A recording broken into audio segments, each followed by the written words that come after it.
My brother took credit for my work again. "You're just helping, I'm the face," he said, laughing. So I said cool and walked out. Next week he found out the company is mine. It was one of those moments where your body reacts before your mind fully catches up. He laughed, flashing that signature grin of his, the one he used at conferences and cocktail mixers like a passport to instant charisma. "You're just helping, man," he said, nudging me with his elbow. "I'm the face. That's what people remember." And I just looked at him. There were at least 5 people in the room. 2 were potential clients, 1 was a writer from some startup magazine, and the others were interns we'd brought on that summer. All of them chuckled along like it was a harmless joke. But it wasn't. I didn't even sigh. I didn't clench my jaw. I just said, "Cool." And I stood up, picked up my laptop, and walked out. No explanation. No scene. Just left. And nobody, not even Josh, my brother, the golden boy, realized what I'd just done. But here's what he didn't know. Every line of code, every bank login, every investor signature, every document filed with the Secretary of State, bore my name. I had been the co-founder in title only. On paper, in practice, in control, I was the founder. The legal owner. The man behind the curtain. And that day, in front of all those people, he pulled the last thread holding up the illusion that this was a shared empire. What he didn't know was that the empire was never his.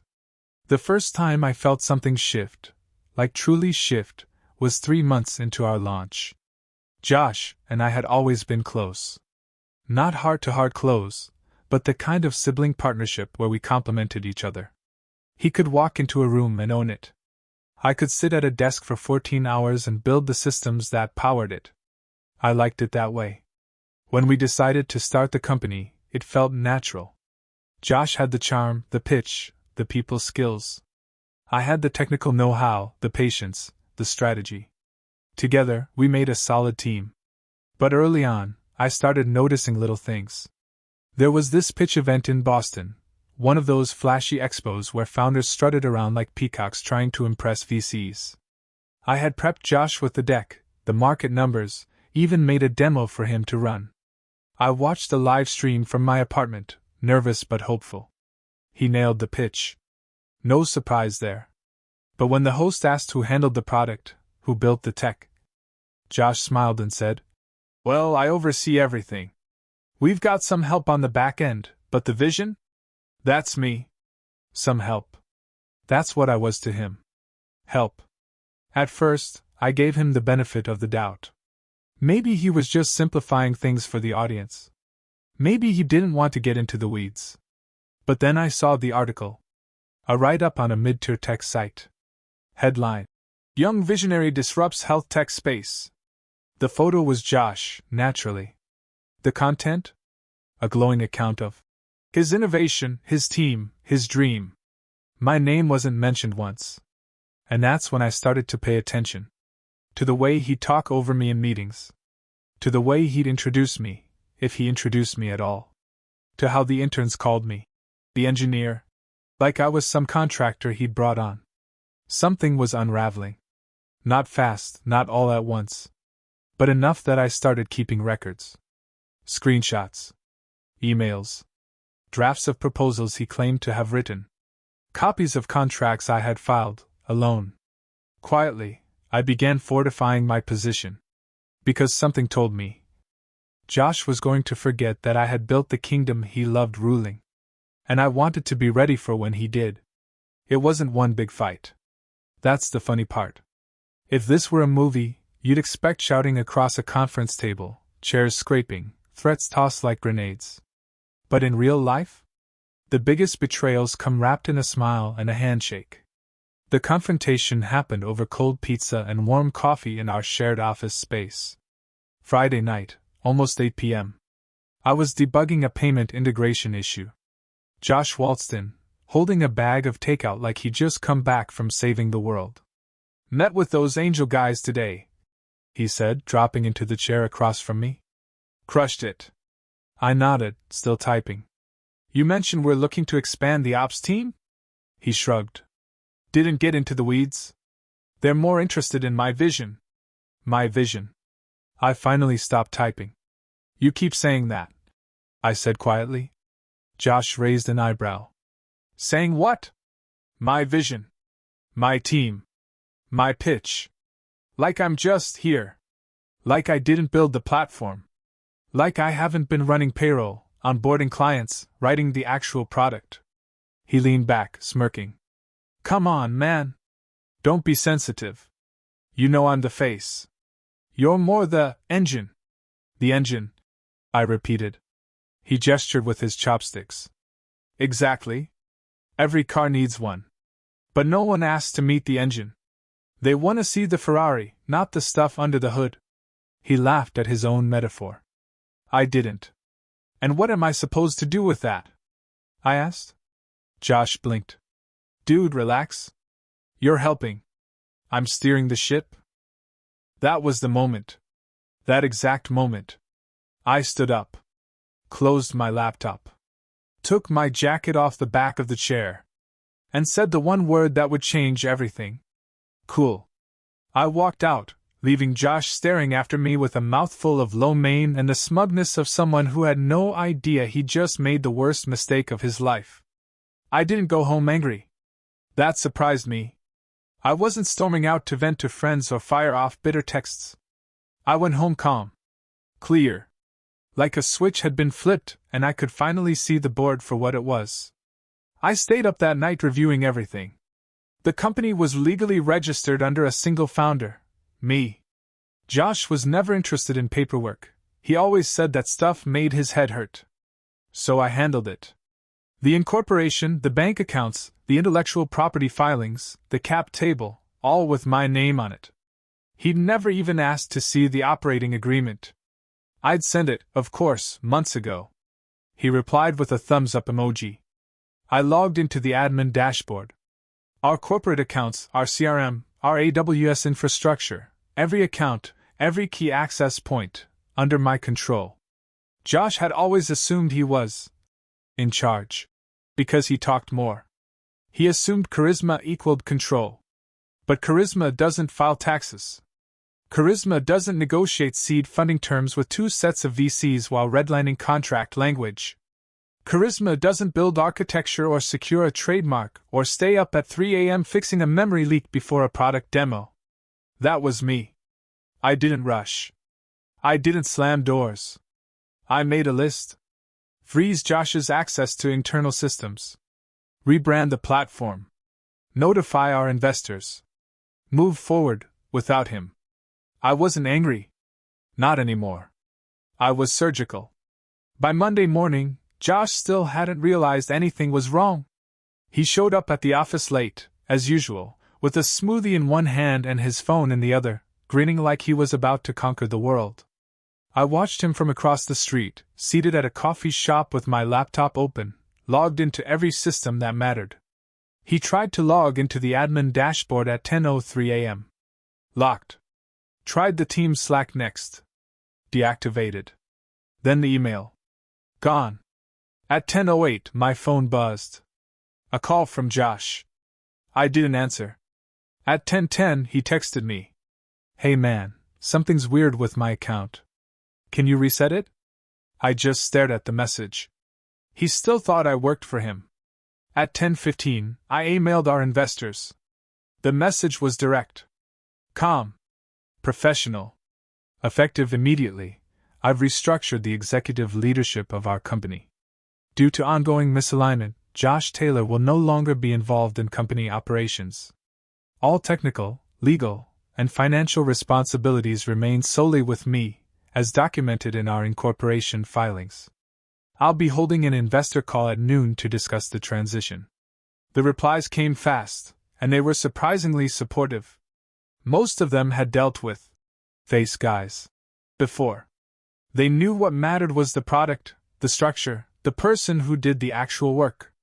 Not the guy who shook hands and posted on LinkedIn. By 11:30, the company website had been updated. New name. New branding. No trace of Josh. At 12 o'clock, I got on the call. Calm, collected. Answered questions, clarified next steps. A couple of investors even thanked me for taking control. By 1 o'clock, Josh had shown up at my apartment, pounding on the door, yelling, calling me a thief, a traitor, a coward. I didn't answer. Just watched through the peephole as his mask started to slip. He wasn't the face anymore. Just a guy locked out of a house he thought he owned. By Tuesday, the silence was louder than his screaming had been. Josh stopped calling by midday. I assumed someone finally explained it to him, maybe his lawyer, if he had one. Maybe one of the interns he used to charm with free coffee and bad jokes. Either way, he must have realized there was nothing he could do. He didn't own a piece of the company. Not legally. Not financially. Not intellectually. He never signed the operating agreement. Never contributed to the IP filings. Never even opened a GitHub account. In the eyes of the law, and every potential court that could look at it, he was just a loud man with no paper trail. Still, I expected him to fight. File something. Go public. Instead, what came next was worse. For him, I mean. He went quiet. A few days later, I heard from a mutual contact that he tried to pitch our company to another firm. Same name, same demo slides. But he couldn't access anything. The servers were under my control. The product was behind a login he no longer had. All he had were his words, and those don't go far when people start Googling. I made sure everything was airtight. Trademarked. Re-registered under the new brand. I even recorded a short video, calm, direct, explaining the transition and posted it to our official channels. No dirt. No drama. Just facts. As of this week, we're moving forward with a streamlined team and renewed focus. While Josh Taylor was involved in our early outreach efforts, all proprietary work, legal documents, and development have been the sole responsibility of the founding team, myself included as the legal sole founder. We wish Josh the best in his future endeavors. I didn't have to humiliate him. The truth did that all on its own. And watching the quiet ripple of realization spread across our old circles, well, that was its own kind of justice. By Thursday, word had spread. Not just among investors, but in the wider network of founders, advisors, and the startup echo chamber that eats up drama like popcorn. Josh had spent the last year branding himself as the next visionary. The guy behind the fastest-growing health tech startup no one saw coming. His face had been in podcasts, reels, startup blogs. He'd become a minor celebrity in the local ecosystem. And now? Now he was a ghost no one wanted to acknowledge they'd ever seen. One by one, the calls started coming in, but not to him. To me. People who once laughed a little too hard at his jokes were now clearing their throats on Zoom calls, suddenly eager to reconnect, or talk next steps, or hear about the pivot. Clients who had never spoken to me directly were now emailing me with warm, tentative tones, like they were trying to guess how much I already knew about what had really been going on behind the scenes. What stunned me most was how many people suspected it. "Oh, so you were the one running things?" one of the larger clients said on a call. We figured honestly. Josh was, well, he liked to talk. The part that should have stung? It didn't. I'd spent so long feeling invisible that hearing people say they'd seen through him felt like the most honest kind of recognition. But the real moment, the one that still lingers in my mind, was the meeting with our largest investor, a quiet but serious man named Harold Klein. He was old school, private equity turned angel investor, not one for drama or theatrics. We met in his office that afternoon. He poured me a coffee, no small talk. "I want to understand," he said simply. "What happened?" So I told him. Not everything, not the emotion, not the history between brothers, not the nights I stayed up debugging systems while Josh was out taking selfies at launch parties. Just the facts. Clean. Honest. Clinical. When I finished, Harold didn't blink. "He thought you wouldn't notice," he said. "No," I replied. "He thought I wouldn't care." Harold nodded slowly. Then he leaned forward and said something I'll never forget. "I've backed 50 startups in my life. The ones that survive? They're never the loudest ones. They're the ones who know the difference between building something and pretending to build something. Congratulations, son. You're the former. It wasn't applause. It wasn't a trophy. But it was better than either. It was validation. By that weekend, Josh's accounts were silent. His LinkedIn still said, co-founder. But people weren't buying it anymore. Word gets around. Fast. A friend texted me a screenshot from a group chat Josh had been part of. He'd apparently tried to claim I backstabbed him, that I'd ripped the rug out. But no one was taking his side. Someone even replied, "Didn't you say he just helped with tech?" Turns out he was the tech. That reply was from a guy Josh had once called dead weight behind his back. It wasn't revenge. It was gravity. He built his persona on a foundation he never bothered to check, and the moment I stepped away, the whole thing collapsed under its own weight.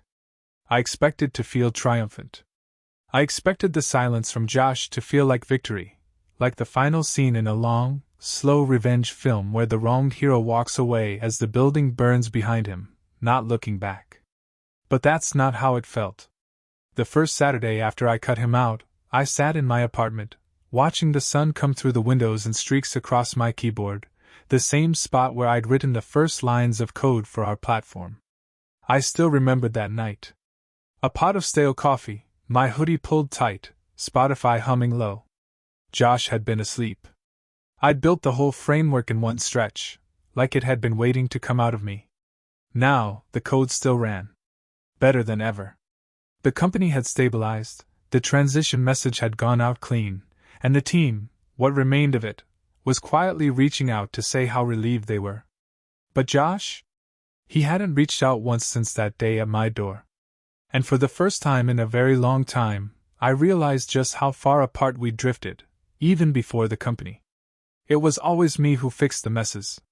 The brother who patched things up when Josh missed deadlines, said the wrong thing, forgot someone's name. I remembered covering for him at our cousin's wedding because he showed up 2 hours late, sunburned and hungover from a boat party. I remembered lending him rent money the year after college, twice. I remembered him crying in our parents' driveway the day his first startup failed, and how I told him, "You're not a failure. You just didn't build with the right people." I thought I was being a good brother. A partner. What I'd really been. An unpaid insurance policy. He called me once his secret weapon. I should have known then. A weapon is a tool. A thing you use, not a person you value. There's something strange about being betrayed in a suit and tie. It doesn't come with screaming matches or slammed doors. It comes in smiles and introductions that leave out your name. In statements like, "We're building something amazing," when you know it was you building, and him watching. I remember sitting on that couch Saturday afternoon and opening my email just to double-check, for the 10th time, that every document had my name on it. That the signature on the Articles of Incorporation was mine. That the IP transfer agreement was solid. That I hadn't imagined it all. And then I did something I hadn't done in years. I opened a folder from when we first started. There was a photo, taken outside that ugly rented office space above the Thai restaurant. Josh was in sunglasses, flashing a peace sign. I was next to him, hoodie on, holding a laptop, smiling like a man who had no idea what was coming. I stared at it for a long time. And then I moved it into a new folder called Before. Because I needed a line. Not for him. For me. That night, I sat at my desk and wrote a new vision doc. No more char. Ed illusions. No more waiting to be acknowledged. No more building things so someone else could pose in front of them. From now on, it would be my name on the wall, not in the shadows behind someone else's spotlight. I wasn't chasing revenge anymore. I was claiming ownership of the company, of my work, of my voice. It was Sunday evening when Josh finally showed up again, not at my door this time, but outside the new office. I'd moved our base to a quiet co-working space in Midtown. Nothing flashy. Just a clean slate. Fresh walls, new Wi-Fi, a desk that didn't carry the weight of his coffee cups or his casual dismissals. I saw him through the glass as I wrapped up a call with one of our newer investors. He looked smaller. That was the first thing I noticed. Not physically. He was still the same 6 feet 1 inch, broad-shouldered, confident stride. But there was something deflated in his posture. Like someone who'd been walking uphill with a map that turned out to be fake. He knocked lightly. Not the entitled thump I half expected. I opened the door. "Can we talk?" he asked. I didn't answer right away. Just stepped aside and let him in. He looked around like he didn't recognize anything. And truthfully, he didn't. The vibe, the feel, it was different. Focused. Intentional. Built for work, not appearances. Josh stood awkwardly near the window, hands in his jacket pockets. "You changed the name," he said after a beat. I nodded. "New direction." He swallowed. "You cut me out." I looked at him for a long second. "No," I said. "You cut yourself out. I just made it official." He looked like he wanted to argue, but couldn't quite find the words. Instead, he turned toward the wall where a dry erase board was filled with notes from a product sprint. "You really did all this without me." I smiled, tired but steady. "I always did." The words landed hard. I could see it in his face, that moment when the story he'd been telling himself cracked down the middle. "You're not even going to fight for it?" I asked. "The name, the brand, the IP? You haven't filed anything. Haven't posted. Haven't done a podcast interview whining about your betrayal. Why?" Josh sat down in the guest chair, elbows on knees. And for the first time in a long time, he didn't look like Josh the showman. No flash. No grin. Just a guy who'd gotten too used to standing in someone else's spotlight. "I didn't read the papers," he admitted quietly. "Didn't think I had to. You're my brother." Those 3 words. "You're my brother." It was almost laughable. "You know the irony?" I said, leaning on the edge of my desk. "You always said I was just helping. That I was behind the scenes. That you were the face. But when the lights turned off, you disappeared. I stayed." He rubbed his face, then looked up. "I don't even know who I am without this." "Maybe that's something you need to figure out," I replied. We sat in silence for a long moment. Just 2 brothers in a room they never truly shared. "I didn't mean to steal anything," he said, quieter now. I liked the feeling. People listening to me. Believing in me. For once, I felt like I mattered. I wanted to be cruel. Wanted to tell him what it felt like when he stepped on my work, again and again, just to feel taller. But I didn't. Because in that moment, I saw what I'd been missing for years. This wasn't just ego. It was fear. Josh was always terrified he had nothing to offer but charm. And when that charm wore thin, he'd be exposed for what he feared he really was, empty. "I don't hate you," I said finally. He blinked. "But I don't trust you either. And this company? It's mine now. That's not up for debate." Josh nodded slowly. He stood, walked to the door, then turned back. "You were always better at this," he said. "I just wanted to be part of something great." I didn't respond. I didn't need to. He left. And I stayed. In the end, there was no grand victory parade. No viral tweet thread. No courtroom battle. Just a man sitting in a quiet office, running the company he built. I learned something through all of this. Sometimes silence is the sharpest blade. You don't need to shout to be heard.